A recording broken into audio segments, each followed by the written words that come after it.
Welcome back to Open BXRx. There are as many as 20,000 street vendors in New York City. Before COVID-19, vendors who are mostly immigrants and people of color have struggled to make ends meet. Despite significant profit loss during this pandemic, many are still risking their health and showing up for work. Here to tell us more is Mohamed Attia, director of the Street Vendor Project. Mohamed, thank you so much for joining us today. Sure, thank you for having me. First, I want to start off with learning about Street Vendor Project. You're the director of the Street Vendor Project, and you're also a street vendor. You were a street vendor, right? Can you tell us more about it? Yeah, sure. So the Street Vendor Project is a member-led organization that advocate for street vendors.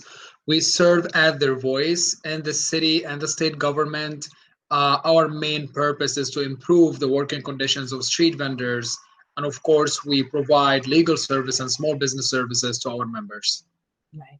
And when we talk about the challenges that street vendors face, even before COVID-19, can you just tell us about that? And now, how have those challenges amplified during the pandemic? Well, the list of challenges is very long. I can go like for hours and hours, but briefly, I can tell you that street vendors are dealing with an outdated system that governs street vending in New York City, a system that allows street vendors to operate in a system where they cannot obtain their permits or licenses from the city and work in a legal way, a system that allowed of the creation of an underground market for the food vending permits that most food vendors are dealing with now. So you can imagine that when the city limits the number of permits and vendors cannot go get their permits and work in a legal way, they have to rent a permit from someone else and pay them crazy amount of money, like up to $25,000 to use someone's permit for 2 years. And every 2 years, they have to go back to the same person, ask them to renew the permit and even offer them more money. So that's maybe the main issue that street vendors are dealing with, along with the enforcement and dealing with the NYPD and getting like really big fines for very minor and tiny violations. What are some of those action items that you are demanding for street vendors? Well, we have been asking the city, especially for the past 6 years, to increase the number of food vending permits because we have seen the impact of the cap on the number of permits on the food vendors, and we have seen how risky it is for a lot of people who are working without a permit now, who just go out every day trying to make a living, trying to make a few dollars a day to survive, and how they are like so vulnerable to get arrested and get really high fines. They can receive $1,000 ticket for selling without a permit, and that's a mistake. That's not really their choice. They are not making that choice to sell without a permit. So that's maybe one thing we have been asking for the past 6 years. We have started our campaign back in 2014, asking the city to increase the number of permits, to legalize the work of all these people, and also to create an opportunity for people to grow. Imagine those vendors who deal with the underground market, they are spending tens of thousands of dollars every year that's going to someone's pocket that is not being added up to their net profit at the very end of the year. I mean, those people have the potential to grow their business and go from a street car to a street truck to a restaurant to even a bigger company, but that possibility is being blocked by the current system. Mohammed, can you also tell us about the contributions of street vendors? You know, the vendors that we know and love, the food that we know and love in our communities. There's also a financial contribution to the city's economy that you can speak of. Can you tell us a little bit more about that? Sure. I mean, you mentioned earlier in your opening that there are about 20,000 street vendors in New York City. That's true. 20,000 street vendors means 20,000 families are being supported by the street vending business.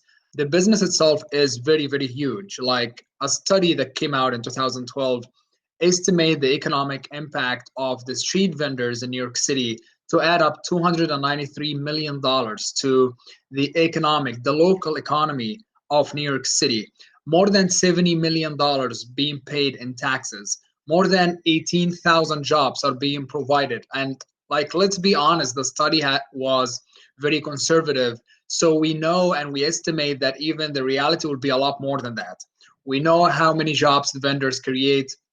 We know tens of thousands of people are benefiting from the jobs that the street vendors create, not only the vendors themselves, but look at the supply chains, look at the commissaries. There are 106 commissaries, food garages that keeps the food carts and trucks in them.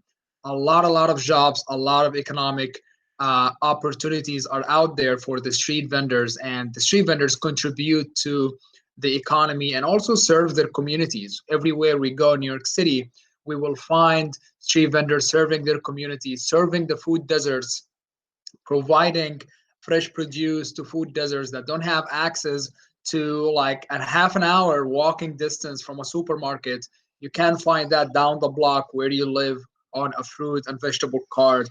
And also, let's talk about the culture. Let's talk about how street vendors represent the culture of New York City, represent the diversity of New York City. When we go to Corona and find more than 20 or 30 cuisines in like a matter of 5 or 6 blocks around Roosevelt Avenue and Broadway in Corona, Queens, we see the diversity of the neighborhood being reflected on our streets.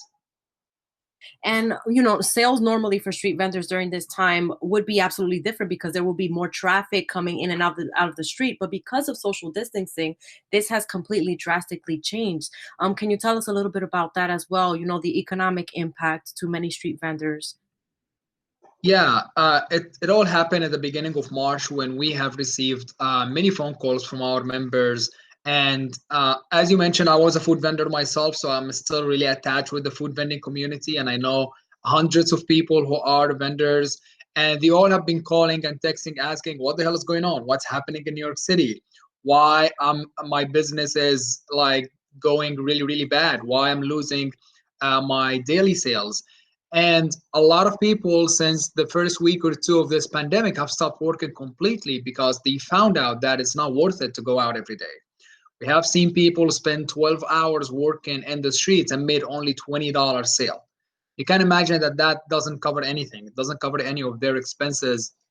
They still have to pay the supply. They still have to pay for the commissary, the rent. They still have to pay for the driver that will tow the cart back and forth from the commissary to the spot where they work. So a lot of them have stopped working, and a lot of them were like, okay, let's see what the government can offer us. Let's wait for the government support.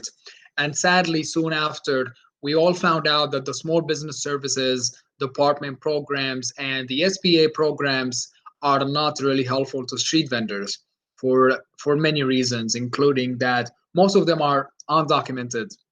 So they don't have social security number, they don't qualify for any government support.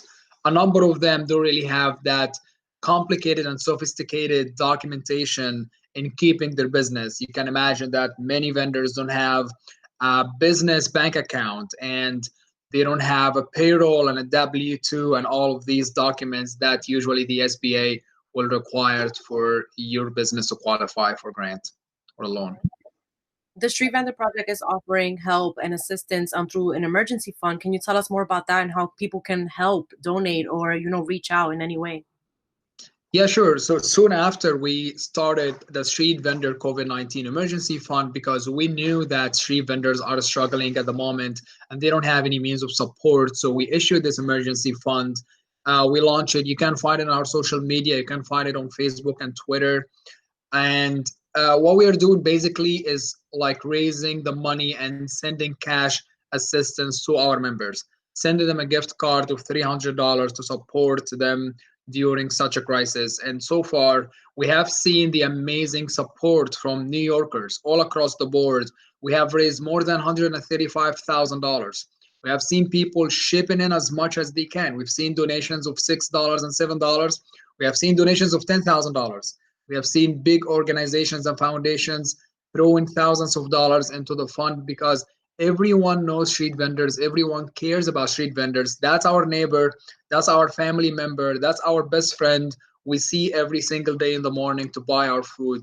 So I really encourage everyone to look out for their fellow New Yorker, for their neighbor and their family member who is working every day at the corner serving them. Please ship into this fund.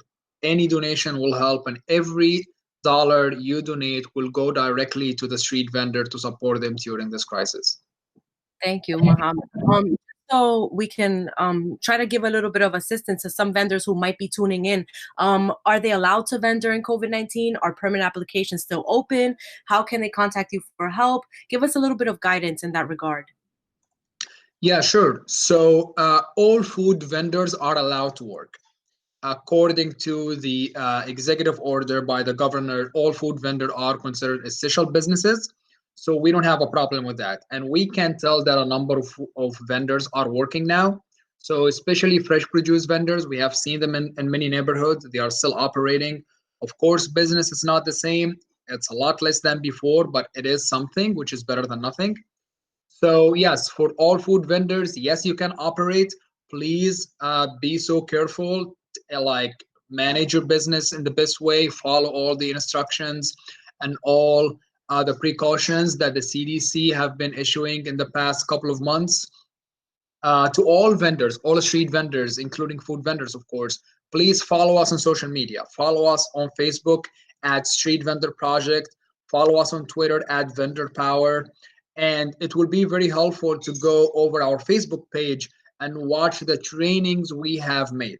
We have made a number of trainings in partnership with many organizations, but the really most relevant one and the most recent in the past couple of weeks, we have partnered with NICOSH on a health and safety training for street vendors during the COVID-19, explaining exactly what you need to know about COVID-19, about how to keep yourself and your customers safe during this crisis. I think every single vendor in the city need to watch this.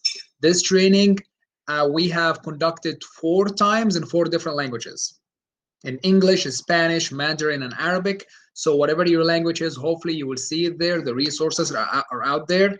For non-food vendors, to be clear about that, they are not considered essential business.